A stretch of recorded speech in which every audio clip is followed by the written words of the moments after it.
ગાંધીધામના ટાગોર રોડ પર તંત્ર દ્વારા દબાણ હટાવ મેગા ડ્રાઈવનો આજે બીજો દિવસ।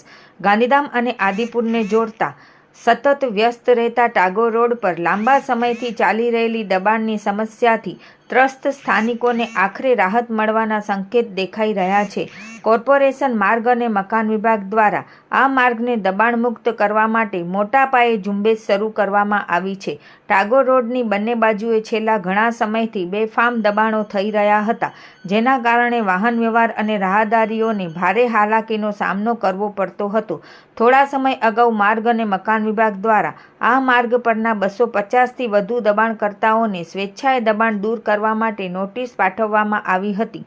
નોટિસનો સમયગાળો પૂરો થયા બાદ કોર્પોરેશન દ્વારા પોલીસ બંદોબસ્ત અને જેસીબી સહિતના સાધનો સાથે ગઈકાલથી દબાણ હટાવવાની ઝુંબેશ શરૂ કરવામાં આવી હતી।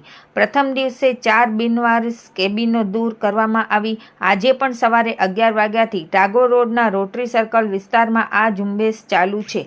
સ્થાનિક નાગરિકોનું માનવું છે કે ટાગોર રોડ પરથી દબાણો હટાવવાની તંત્રની આ પહેલ આવકારવાદાયક છે। જો આ ઝુંબેશને નિરંતર અને અસરકારક રીતે ચાલુ રાખવામાં આવે તો ગાંધીધામ અને આદિપુરના લોકોને દબાણની સમસ્યામાંથી કાયમી મુક્તિ મળી શકે છે અને માર્ગ પરિવહન સરળ બનશે।